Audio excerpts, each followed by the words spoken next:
याद रखना, अगर आप एक शर्ट सबको फिट करने की कोशिश करोगे तो आप कहीं ना कहीं गलती करोगे, और यही गलती अक्सर कर एक ऑनर करता है। उसको ऐसा लगता है कि मैं मेरे स्टाफ को हर बंदे को मैं सेम तरीके से ट्रीट करूंगा तो चलेगा, और यही सबसे बड़ी गलती होती है। आपको ढूंढना पड़ेगा कि वो इंसेंटिव से होगा, वो अप्रिशिएशन से होगा, वो कोई बोनस से होगा, या वो किसी और चीज से होगा। आपको ढूंढना पड़ेगा कि उसका सोर्स ऑफ मोटिवेशन क्या है। ये लोग आपकी कंपनी के अंदर कोई कंट्रीब्यूशन नहीं करते हैं, ये लोग आपकी कंपनी के अंदर कोई भी ग्रोथ की बातें नहीं करते हैं।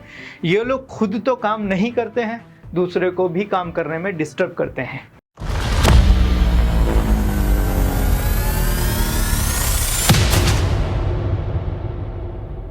कैसे दोस्तों, आज बहुत दिनों के बाद में मैं आपके साथ में एक बोर्ड सेशन करने वाला हूं, जहां पर मैं आपको एक बहुत ही इंपॉर्टेंट टॉपिक के बारे में बताने वाला हूं।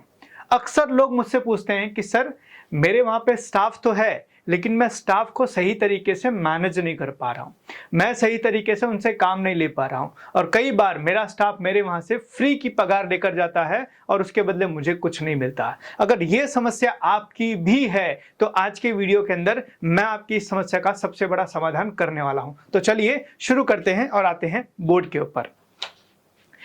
आपकी कंपनी के अंदर, आपकी टीम के अंदर 4 तरह के लोग होते हैं, और ये समझना बहुत जरूरी है, जिसको हम आज समझेंगे स्किल और विल के मैट्रिक्स से। समझना इस चीज को।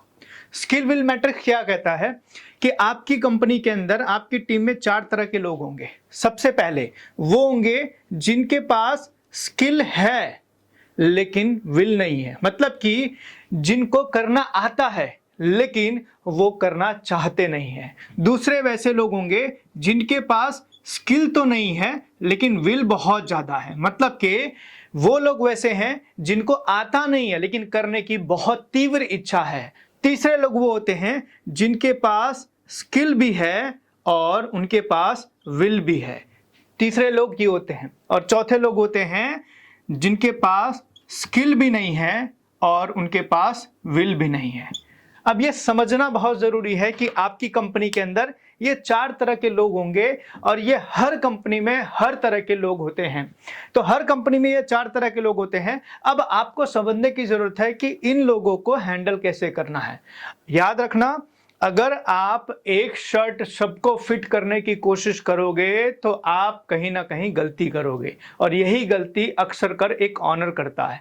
उसको ऐसा लगता है कि मैं मेरे स्टाफ को हर बंदे को मैं सेम तरीके से ट्रीट करूंगा तो चलेगा, और यही सबसे बड़ी गलती होती है। याद रखना कि आपकी टीम में जिस बंदे के पास में स्किल है लेकिन विल नहीं है, मतलब उसको करना तो आता है लेकिन करने की इच्छा नहीं है, उस बंदे को आपको मोटिवेट करना पड़ेगा। जी हां, समझना इस चीज को। हर बंदे का एक अलग तरीका होता है ट्रीट करने के लिए। हर बंदे को आप अलग तरीके से ट्रीट करोगे तभी वो बंदा आपके कंट्रोल में आएगा। याद रखना, आपकी टीम के अंदर जिस बंदे के अंदर विल है, जिस बंदे के अंदर स्किल है लेकिन विल नहीं है, उस बंदे को आपको मोटिवेट करना पड़ेगा। और मोटिवेट वो किससे होगा? आपको ढूंढना पड़ेगा कि वो इंसेंटिव से होगा, वो अप्रिशिएशन से होगा, वो कोई बोनस से होगा, या वो किसी और चीज से होगा। आपको ढूंढना पड़ेगा कि उसका सोर्स ऑफ मोटिवेशन क्या है। अगर आप उसका सोर्स ऑफ मोटिवेशन ढूंढ पाए तो आपके लिए सबसे बेस्ट तरीका होगा इस बंदे को हैंडल करने के लिए जिसके पास स्किल है लेकिन विल नहीं है। दूसरा, जिसके पास स्किल नहीं है लेकिन विल बहुत अच्छा है, मतलब जिसको आता नहीं है लेकिन करने की इच्छा बहुत ज्यादा है, उस बंदे को आपको सिखाना पड़ेगा, टीच करना पड़ेगा। समझना इस चीज को। पहले बंदे को हमने देखा कि जिसके पास स्किल था लेकिन विल नहीं है, तो उसको हम मोटिवेट कर रहे हैं। लेकिन वहीं पर दूसरा जो हम बात कर रहे हैं, उसके पास स्किल नहीं है, मतलब उसको आता नहीं है लेकिन उसको करने की बहुत तीव्र इच्छा है। ऐसे बंदे को आपको सिखाना पड़ेगा। अब क्या सिखाना है ये आपको डिसाइड करना पड़ेगा कि मुझे उसको कौन सी चीज सिखानी है। अक्सर कर मैं लोगों को देखता हूं कि लोग एक गलती करते हैं, पुराने बंदे को और नए बंदे को दोनों को सेम तरीके से ट्रीट करते हैं, और ये चीज़ नहीं होनी चाहिए।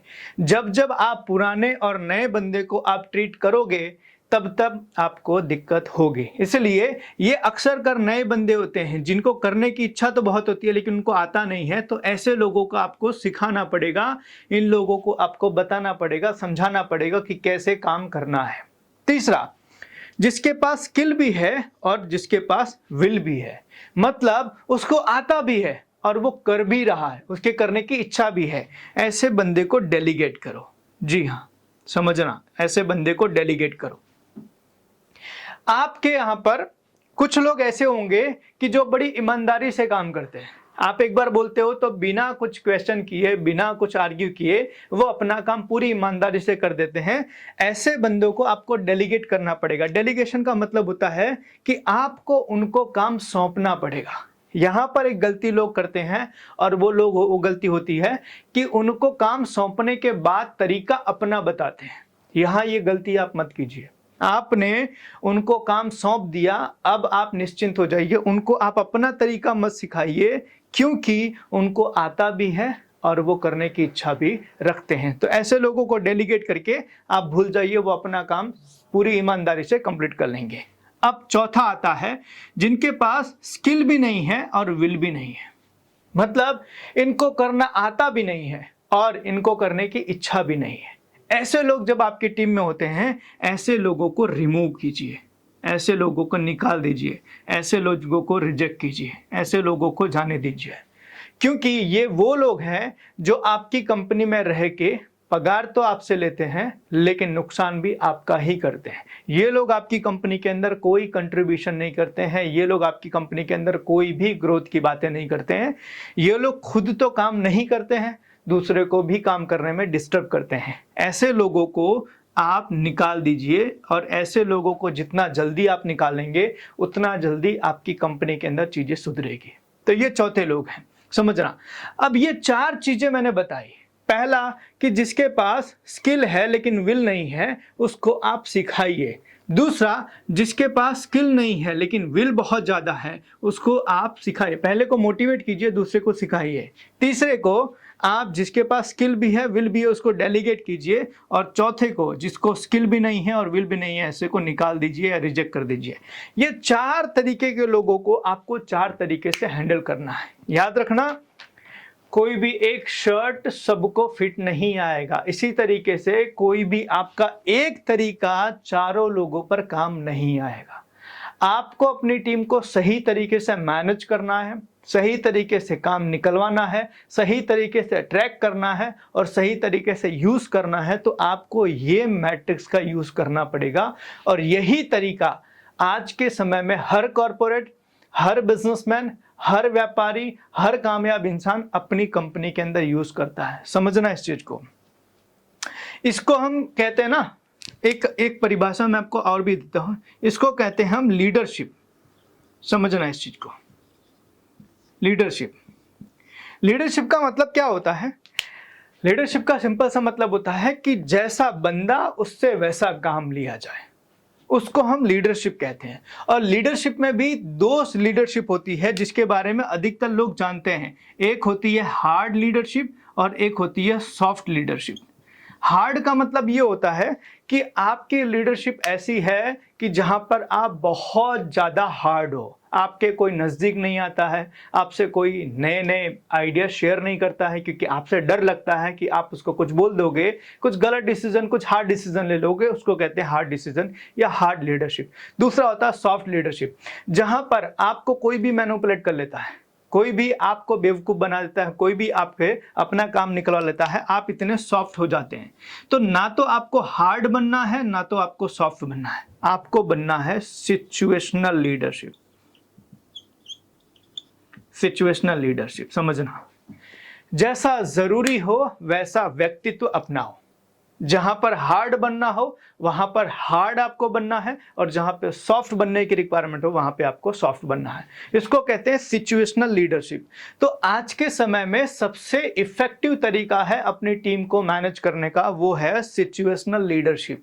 और आप सिचुएशनल लीडरशिप अपनाएंगे तो ही आप इसका यूज कर पाएंगे। समझना इस चीज को, अगर आप सिचुएशनल लीडरशिप अपनाएंगे तो ही आप इसका यूज कर पाएंगे और अपनी टीम को अलग अलग तरीके से आप ट्रीट कर पाएंगे। तो सबसे पहले आपको जो एक्शन लेने की रिक्वायरमेंट है, जो इस वीडियो के बाद आपको करना चाहिए, वो एक्शन आपको सबसे ज्यादा जो लेना है वो ये है कि सबसे पहले आपकी टीम को ये 4 कैटेगरी में डिवाइड कर देना है।